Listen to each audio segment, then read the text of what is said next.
नमस्कार, आप देख रहे हैं लाइव सिटीज। मैं हूं आपके साथ सौरभ राज। जीतन राम मांझी और उनकी पार्टी अब महागठबंधन से आउट हो गई है। अब जीतन राम मांझी के पास आगे के रास्ते क्या बचे हैं, इसके ऊपर विस्तार से बात करने के लिए मेरे साथ सीनियर जर्नलिस्ट ज्ञानेश्वर हैं। अब जीतन राम मांझी महागठबंधन से आउट हो गए, लेकिन आगे के रास्ते उनके पास क्या बचे हैं? नहीं, देखिए सौरभ, आउट तो हो गए जी और आपको पता है कि अब रास्ता सिर्फ बीजेपी का बचता है। जी देखिए, यह बात पिछले एक महीने से स्पष्ट थी कि उनकी दाल गल नहीं रही है महागठबंधन में। जी मतलब वे जो चाहते हैं वह संभव नहीं हो पा रहा है। बीजेपी से संपर्क में थे, आपको पता ही है, पिछले महीने उन्होंने अमित शाह से भी मुलाकात की। जी आज हम और आप दोनों दिल्ली में हैं। जीतन राम मांझी कल आउट हुए। देखिए, दिल्ली में खबर ये है कि बीजेपी ने उन्हें कहा कोई बातचीत शुरू होगी आपसे, इसके पहले आप महागठबंधन से बाहर आइए, जी अपने बेटे को नीतीश कुमार की कैबिनेट से इस्तीफा दिलवाइए। तो ये दोनों बातें जीतन राम मांझी ने मान ली है। जी अब बात आगे बीजेपी से। देखिए, यह तो 100% सच है कि अकेले जीतन राम मांझी का कोई वजूद नहीं है बिहार में। जी, मतलब अकेले वे कितनी सीटें जीत लेंगे या कितना खेल बिगाड़ देंगे, जी यह समझने की बात है और हकीकत सभी को पता है। जी जीतन राम मांझी स्वयं भी जानते हैं, लेकिन बीजेपी की ओर अब उन्हें जाना है। देखिए, कल ललन सिंह ने और तेजस्वी यादव ने एक बात कही, छोटी छोटी दुकानें। जी तो इसका असर ऐसा नहीं कि बीजेपी में नहीं होगा, बीजेपी भी चाहेगी। देखिए, आपको याद होगा मुकेश सहनी को भी पार्टी का विलय करने को कहा जा रहा था, और जब उन्होंने नहीं किया था तो उनके सारे विधायकों को तोड़कर बीजेपी ने अपनी पार्टी में शामिल करा लिया था। लेकिन बात बीजेपी की जब हम करें, जहां जीतन राम मांझी को अब जाना है, सौरभ, इस बात को समझिए जी कि जो सोच है बीजेपी के लिए जय श्री राम सब कुछ है।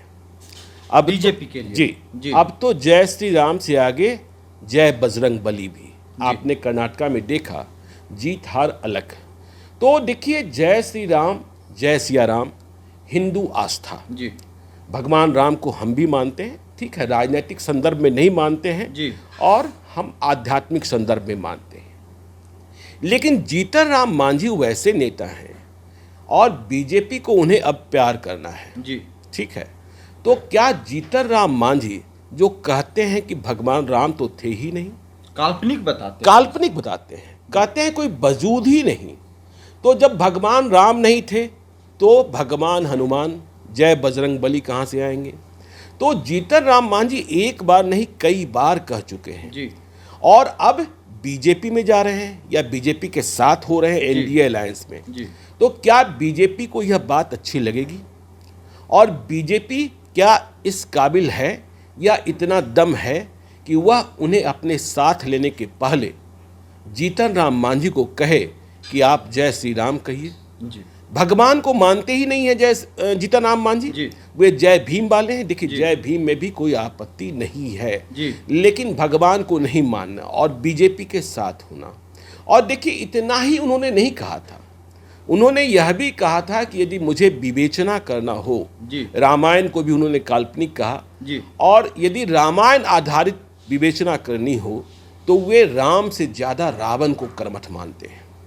जीतन राम मांझी ने तो राम से ज्यादा रावण को कर्मठ मानने वाले जीतन राम मांझी को क्या बीजेपी अपने साथ करेगी, या अपने साथ करने के पहले उन्हें जय श्री राम बोलने के लिए मजबूर करेगी? क्योंकि बीजेपी की हर सभा में जय श्री राम और भारत माता की जय के नारे लगते हैं। तो जीतन राम मांझी क्या अपनी मानसिकता बदल पाएंगे? अब वे कह रहे हैं कि हिंदुत्ववाद से ज़्यादा खतरा जातिवाद से है, लेकिन हिंदुत्ववाद और भाजपा के हिंदुत्ववाद, वहाँ जय श्री राम आते हैं, अयोध्या का मंदिर बन रहा है, तो क्या वहाँ पूजा करने नहीं जाएंगे? जीतन राम मांझी कहते हैं मुझे पूजा पाठ में विश्वास ही नहीं है। ये दूसरी बात है कि हमने देखा था कि पिछले साल वे माता वैष्णो देवी का दर्शन करने गए थे, लेकिन वहाँ उन्होंने इस दर्शन पर यह कहा कि वे अपने परिवार वालों के साथ चले गए थे। देखिए और समझिए, जीतनराम मांझी जो समुदाय है जी। उसके नेता हैं, बिहार के सबसे बड़े नेता। लेकिन कल भी हमने कहा था कि उम्र के इस पड़ाव पर हैं, वे अपनी राजनीति को बहुत आगे नहीं बढ़ा सकते हैं। जी। और उनके बेटे संतोष सुमन देखिए पढ़े लिखे हैं, उन्होंने पिछले दिनों कह दिया था कि मेरा बेटा तेजस्वी यादव से अधिक काबिल है। लेकिन आपको पता है कि काबिलियत और लोकतंत्र में बहुमत दोनों दो चीज़ें हैं, जिसे जीतनराम मांझी कह रहे थे डेमोक्रेटिक फॉल्ट है। और आपको हम यह भी याद कराएं, बीजेपी जो आज कहेगी कि जीतनराम मांझी बहुत अच्छे हैं, कि मार्च की ही बात है, हनुमान चालीसा का पाठ किया था भाजपा के विधायकों ने बिहार विधानसभा के भीतर जी। और जीतनराम मांझी ने इस पर गहरी आपत्ति की थी। तो क्या जीतनराम मांझी अब हनुमान चालीसा का पाठ करेंगे?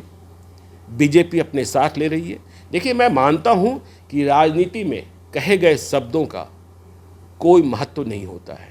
आपको याद होगा कि जब नीतीश कुमार एनडीए के साथ थे तो उनके लिए क्या क्या शब्द नहीं कहे जाते थे उनके सम्मान में। लेकिन जब वे अलग हटे तो बिहार के डीएनए पर सवाल उठाया गया।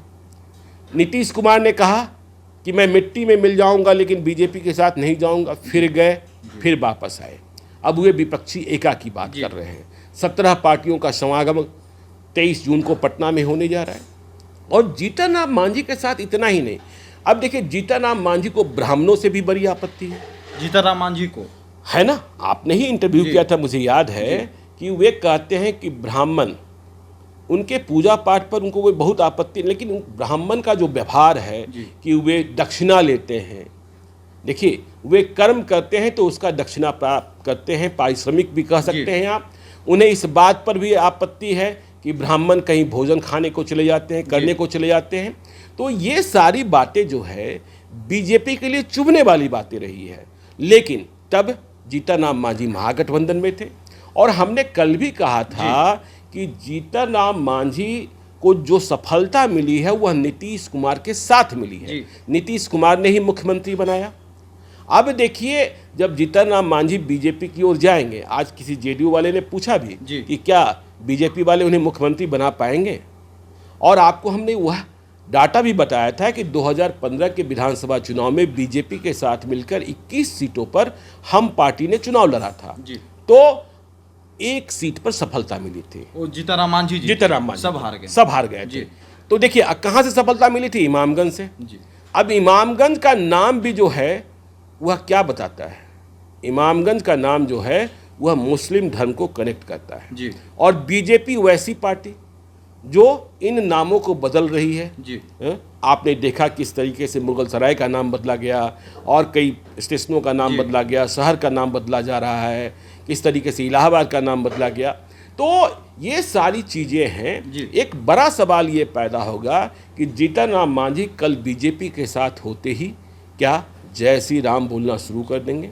देखिए, लोकसभा चुनाव है आगे, 2024 है, और वहाँ देखिए बीजेपी एक बहुत बड़ा, बीजेपी मान रही है कि जब 2024 में अयोध्या के मंदिर का लोकार्पण होगा तो उनके लिए यह बहुत बड़ी उपलब्धि होगी बीजेपी के लिए। और बीजेपी में जानते हैं हिंदू मुस्लिम का भी सवाल उठता रहता है। तो जीतनराम मांझी क्या भगवान श्री राम के सामने, जिन्हें वे काल्पनिक मानते हैं, क्या अब करबद्ध हो जाएंगे, चरणबद्ध हो जाएंगे? ठीक है, और मानेंगे कि नहीं, हमने जो कल कहा था वो गलत कहा था। भगवान श्री राम हैं, वे प्रभु हैं, आराध्य हैं, उनकी पूजा की जानी चाहिए। हनुमान जी हैं और हनुमान जी शक्तिशाली हैं, बलशाली हैं। हनुमान चालीसा का पाठ सभी को करना चाहिए, घर घर में करना चाहिए। देखिए, हम और आप जैसे लोग तो करते ही करते हैं, और हमने आपने कभी ब्राह्मणों पर सवाल नहीं उठाया, हमने आपने कभी दलितों पर सवाल नहीं उठाया, हमने आपने कभी पिछड़ों पर सवाल नहीं उठाया। लेकिन जीतनराम मांझी तो साफ साफ सवाल उठाते हैं, ब्राह्मणों के ऊपर सवाल उठाते हैं, भगवान राम पर उठाते हैं और रामायण पर उठाते हैं। आपने देखा होगा जब उन्होंने सवाल उठाया था कि हनुमान चालीसा का पाठ किया जाना गलत है, तो बीजेपी के नेताओं की क्या प्रतिक्रिया हुई थी, उस प्रतिक्रिया को निकाल कर देखिए। और अब बीजेपी को जीतनराम मांझी बहुत अच्छे लग रहे हैं, सौरभ। तो देखना है कि किस तरीके से क्या सिर्फ वोट के लिए, या जीतन राम मांझी को भगवान के सामने झुकने के लिए बीजेपी कहेगी और जीतन राम मांझी झुकेंगे कि नहीं? चलिए, तो अब 2024 से पहले क्या जीतन राम मांझी भगवान राम और ब्राह्मणों के ऊपर क्या कहते हैं, देखना दिलचस्प होगा। अगर अभी तक लाइव सिटीज़ को यूट्यूब पे सब्सक्राइब नहीं किए तो सब्सक्राइब कर लीजिएगा, फेसबुक पे भी लाइक कीजिएगा और ट्विटर पे भी हमें फॉलो कीजिएगा। धन्यवाद।